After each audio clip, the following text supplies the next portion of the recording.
Hi all, this is me उत्सव Singh from प्रशासनिक गुरुकुल। हम लोग जो लेबर लॉ और इंडस्ट्रियल रिलेशन जैसे सवाल आपके आएंगे ईपीएफओ एग्जामिनेशन में, उस पोर्शन को भी डिस्कस करना स्टार्ट कर देते हैं, क्योंकि वो जो सवाल आएंगे काफी बेसिक क्वेश्चंस होंगे। वो आपका 12 से 15 क्वेश्चंस हो सकते हैं या 20 भी हो सकता है, तो वो एकदम बेसिक होता है। आपको उसमें 90% एक्यूरेसी होनी चाहिए, क्योंकि इसमें कट ऑफ थोड़ा सा ज्यादा जाएगा। 120 क्वेश्चंस होंगे, तो आपको डेफिनेटली कोशिश करनी है कि आपका जो क्यूमुलेटिव मतलब जो फाइनल हो, कम से कम वो 85 क्वेश्चंस प्लस हो। ठीक है, ऐसा संभव है, क्योंकि अगर आप 2016 का यूपीएससी का पेपर देखेंगे, सिविल सर्विसेज का और ईपीएफओ का, तो आप पाएंगे कि क्वेश्चन एनालिटिकल कम है और थोड़ा सा उसका टिल्ट करंट अफेयर्स और जीके की तरफ ज्यादा है। ठीक है, तो बढ़ते हैं इस सीरीज में सफलता के आपके ईपीएफओ के लेबर रिलेशन और इंडस्ट्रियल रिलेशन से संभावित प्रश्नों पर। So there is question number 1, consider the following with respect to Pradhan Mantri Shram Yogi Maan Dhan Yojana. Points which has been given is its for the worker and labourer of the unorganised sector. 2, entry age between 18 to 40, monthly income must be below rupees 15,000. Select the right option, 1 and 3, only 1 and 2, all. See, if you see the question over here, this Pradhan Mantri Shram Yogi Man Dhan Yojana has been launched in 2019. Okay, and if you remember the statement of Pradhan Mantri Modi ji, while he announced this program, he said that पहली बार देश में गरीबों के हित के लिए कुछ किया जा रहा है। इससे पहले सिर्फ नारेबाजी होती थी, गरीबी हटाओ। ठीक है, हमें उस पॉलिटिक्स में नहीं पढ़ना है, पर हमें यह समझना है कि प्रेजेंट गवर्नमेंट के लिए यह कितना इंपॉर्टेंट है। 2019 में आया है, नेक्स्ट इलेक्शन 2024 में है, तो उस इलेक्शन से पहले जितने भी गवर्नमेंट के फ्लैगशिप स्कीम है, गवर्नमेंट उसे डेफिनेटली आपके एग्जाम में देगी। फॉर एग्जाम्पल, प्रधानमंत्री श्रम योगी मानधन स्कीम, आपका नमामि गंगे से भी एक संभावित प्रश्न होगा, आपका स्मार्ट सिटी मिशन से भी एक संभावित प्रश्न हो जाएगा। आप ये भी देखेंगे जो केन बेतवा लिंक कैनाल है, उससे भी एक संभावित प्रश्न होने की है, क्योंकि ये सब फ्लैगशिप स्कीम है गवर्नमेंट के। तो ठीक है, it is for the worker and labourers of the unorganised sector. जब गरीबों के लिए बात किया है तो अनऑर्गेनाइज्ड ही होगा। ठीक है, एंट्री एज बिटवीन 18 to 40 है। क्यों 18 to 40 है? क्योंकि आफ्टर 60 ईयर्स पेंशन मिलना स्टार्ट हो जाएगा। तो पेंशन तभी मिलेगा ना जब आपने सर्टेन पीरियड ऑफ टाइम तक पैसे डाले हो। तो कब तक पैसे डालेंगे? मिनिमम 20 साल, और मैक्सिमम आपका कितना है? आपका 42 ईयर्स तक का गैप होना चाहिए। तो 18 to 40, और आपके प्रीमियम इसी नंबर ऑफ ईयर्स पे डिपेंड करेंगे। अगर किसी ने 18 वर्ष की आयु में स्टार्ट किया है तो उसे ₹55 डालना है। ठीक है, और किसी ने 40 वर्ष की आयु तक किया है तो उसे ₹200 डालना है, और ये सेम अमाउंट गवर्नमेंट मैच करेगी।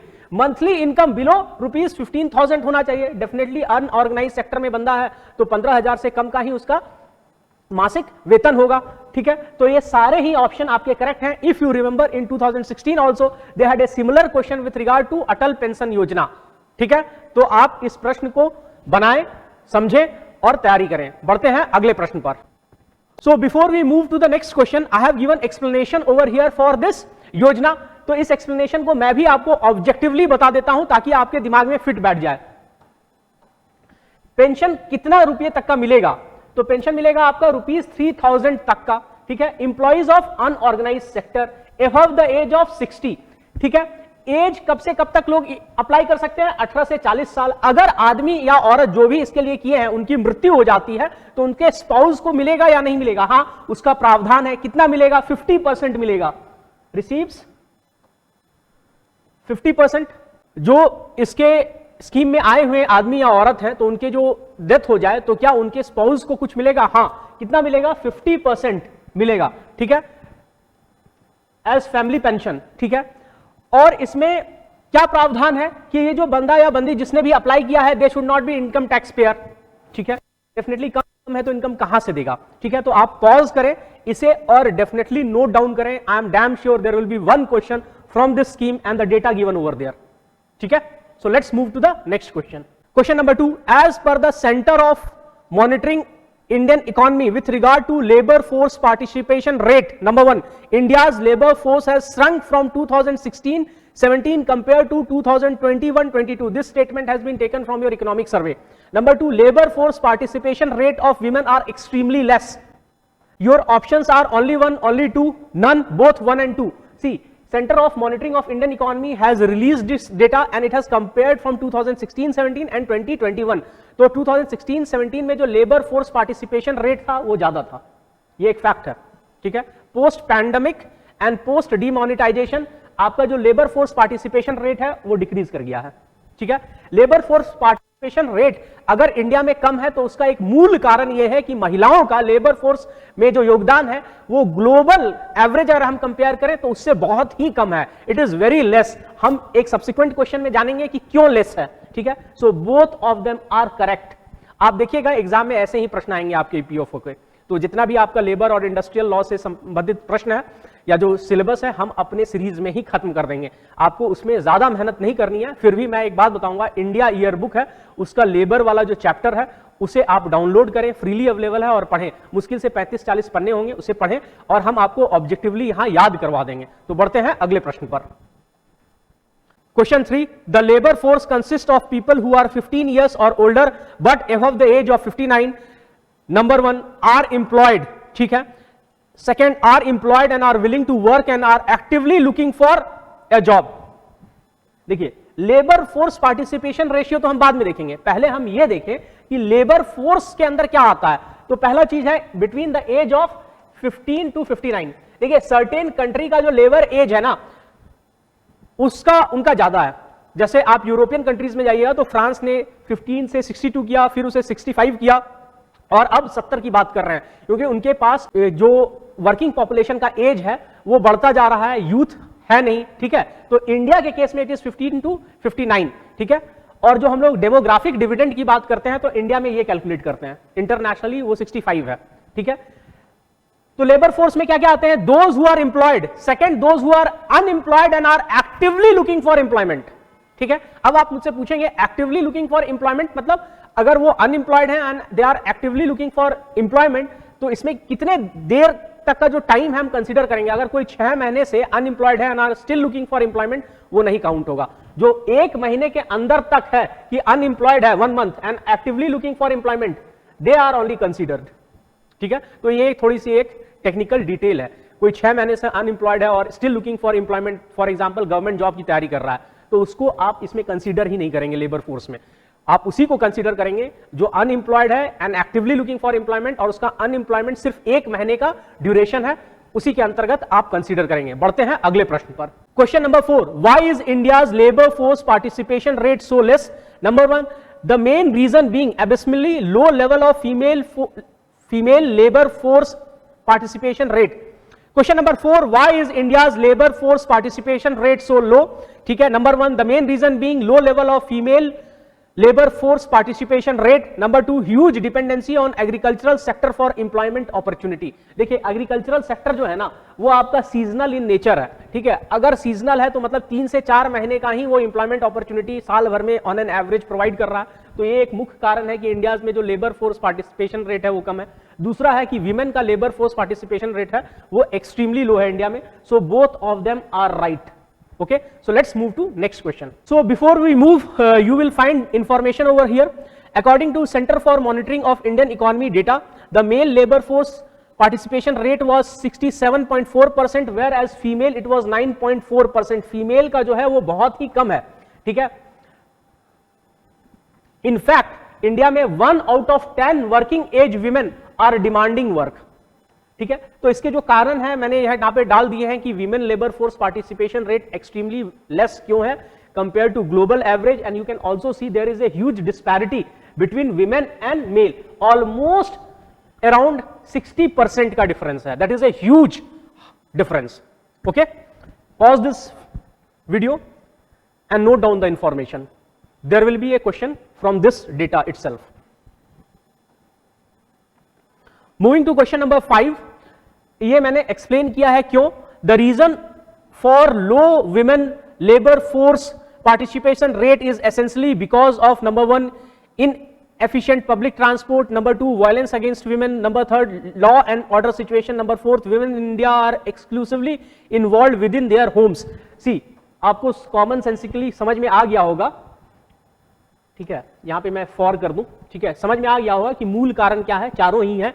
पर अगर आप ये सोचते हैं कि वीमेन को एम्प्लॉयमेंट अपॉर्चुनिटी इसलिए कम है क्योंकि उसकी एजुकेशन अपॉर्चुनिटीज ज्यादा नहीं है, तो मैं आपको इसमें एक एक्सेप्शन बता दूं। जो जैन कम्युनिटी के लोग हैं, उनके यहाँ वीमेन का एजुकेशन बहुत ज्यादा है, ठीक है। और अगर आप 2-3 साल पहले का इकोनॉमिक सर्वे देखेंगे, आप देखिएगा जो हाईली एजुकेटेड वीमेन है ना, आफ्टर 10 और 15 years of service they are living the profession, ठीक है। तो they are living the profession not because they don't get ample opportunity, because they are forced to go for involvement with in home as the kids are growing up post marriage. तो ये requirement समाज की तरफ से उनके ऊपर थोप दी जाती है कि वो अपने बच्चों को टाइम नहीं दे रही हैं। अब जब टाइम नहीं दे रही हैं तो they have to leave their job and go for raising up of their children, ठीक है।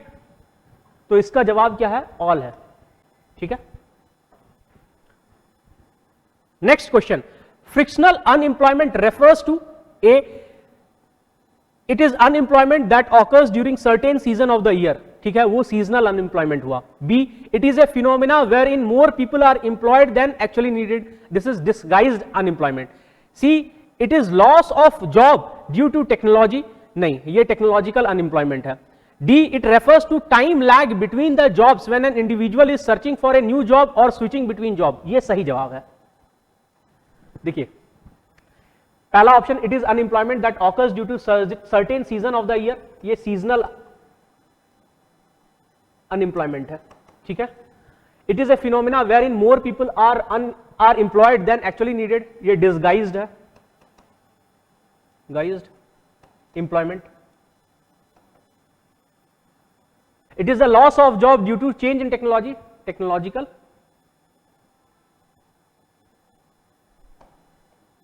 अनएम्प्लॉयमेंट, ठीक है। It refers to time lag between the job, अगर कोई व्यक्ति एक जॉब में है और दूसरे जॉब में स्विच ओवर कर रहा है, एमएनसी में है, अगर किसी के पास इंफोसिस का ऑफर लेटर है, वहां पे जॉब कर रहा है इंफोसिस में, और उसको ऑफर मिल जाता है विप्रो का, तो दोनों के बीच में जो ज्वाइनिंग पीरियड का अगर गैप हो जाए 15-20 दिन का, तो उसे क्या कहेंगे? उसे फ्रिक्शनल अनएम्प्लॉयमेंट कहेंगे, क्योंकि आदमी ने इंफोसिस छोड़ा, उसके बाद वो विप्रो का ऑफर लेटर है तो विप्रो में स्विच करेगा, तो उसके बीच में उसने रेस्ट लिया फॉर 3 वीक्स 2 वीक्स, अमूमन लोग ऐसा करते हैं, तो उसे फ्रिक्शनल अनएम्प्लॉयमेंट में काउंट करेंगे। जो 15 दिन या 21 दिन या 1 महीने तक वो अनएम्प्लॉयड रहा, तो उसे फ्रिक्शनल अनएम्प्लॉयमेंट में काउंट किया जाएगा, ठीक है। क्वेश्चन नंबर 7, स्ट्रक्चरल अनएम्प्लॉयमेंट, ठीक है। It refers to number 1 unemployment arising due to seasonal change, ठीक है। Second, unemployment which rises during recession and declines with economic growth, ठीक है। Select the following option, only 1, none, C both, D only 2, ठीक है। इसका सही जवाब होता है नन। तो स्ट्रक्चरल अनएम्प्लॉयमेंट क्या है? कि there is a problem within the structure of economy, मतलब आदमी के पास जो एजुकेशन है, ठीक है, वो और जो मार्केट का स्किल रिक्वायरमेंट है उस जॉब के लिए, ठीक है, दोनों के बीच में ह्यूज गैप है। Because of this gap the person is unemployed, this is known as structural unemployment. और इसकी बात किसने की थी? नारायण मूर्ति सर ने की थी। उन्होंने कहा था कि भारत में इंजीनियरिंग कॉलेजेस से जितने बच्चे निकलते हैं ग्रेजुएट होके, उसमें से लगभग 90-95% ऐसे हैं जिनको एम्प्लॉय नहीं किया जा सकता है। इसी वजह से इंडिया की जो सॉफ्टवेयर इंडस्ट्री है वो 6 महीने से लेकर 1 साल तक उनको ट्रेनिंग देते हैं, इसके बावजूद कि वो 4 साल इंजीनियरिंग कॉलेज में इंजीनियरिंग का कोर्स करके आए हैं, ठीक है। तो ये स्ट्रक्चरल अनएम्प्लॉयमेंट की परिभाषा है। बढ़ते हैं अगले क्वेश्चन पर। यहां पर मैंने आपको डेफिनेशन दे दिया है, तो इसे पॉज कर लें और इसे नोट डाउन कर लें। Question number 8, which of the following is correct with respect to cyclical unemployment? Question number 8, which of the following is correct with respect to cyclical unemployment? Number 1, this is a phenomena mostly restricted to communist economy. Number 2, it is the loss of job due to change in technology. देखिए, जो cyclical unemployment है ना, वो communist country का phenomena नहीं है, वो आपका कैपिटलिस्ट कंट्री का फिनोमिना है। क्योंकि साइक्लिकल क्या होता है? रिसेशन आते रहता है हर 4 साल 5 साल में, और बूम पीरियड भी आते रहता है। जब बूम पीरियड होती है तो एम्प्लॉयमेंट बढ़ जाती है, और जब रिसेशन होती है तो एम्प्लॉयमेंट कम हो जाती है। तो इसे कहा गया है साइक्लिकल अनएम्प्लॉयमेंट, इस पूरे फिनोमिनन को। तो ये कैपिटलिस्ट का है, कम्युनिस्ट का नहीं है। It is the loss of job due to change in technology, नहीं। तो इसका आंसर क्या है? नन।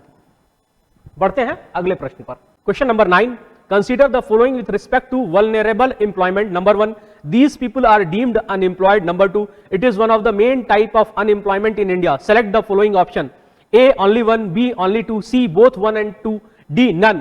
देखिए इसका जो जवाब है ना, इसका जवाब है both 1 and 2। तो what is vulnerable employment? Vulnerable employment वो employment है जो गवर्नमेंट के हिसाब किताब में आया ही नहीं।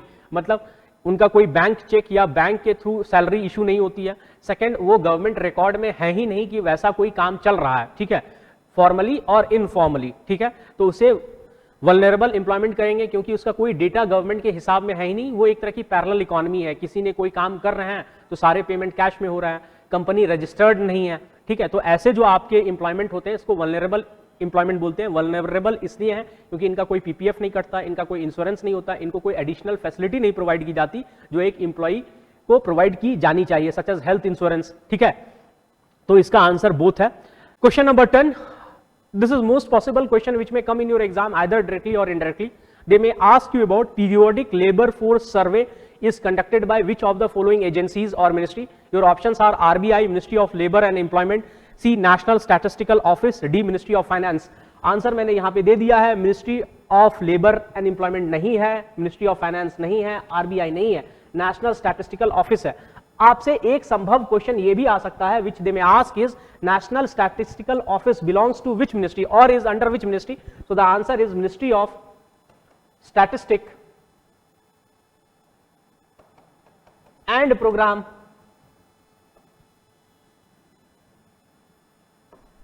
इंप्लीमेंटेशन।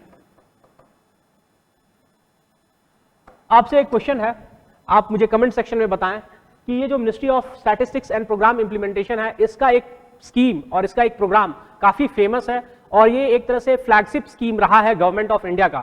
आप इसे सर्च करें इंडिया ईयर बुक में, आपको इसका जवाब मिल जाएगा मिनिस्ट्री के अंदर, ठीक है। ये काफी न्यूज में रहा है ये मिनिस्ट्री, तो संभवतः आपको एक क्वेश्चन आ सकता है इस मिनिस्ट्री से।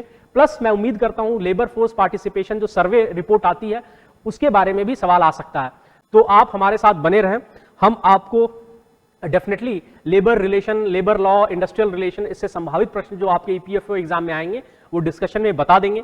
आप हमारे ऐप को डाउनलोड कर सकते हैं, हमें कमेंट सेक्शन में बताएं, यूट्यूब पर हमें लाइक करें और हम कोशिश करेंगे कि हम आपको best of possible questions discuss कर लें। तो हमारे साथ बने रहने के लिए धन्यवाद।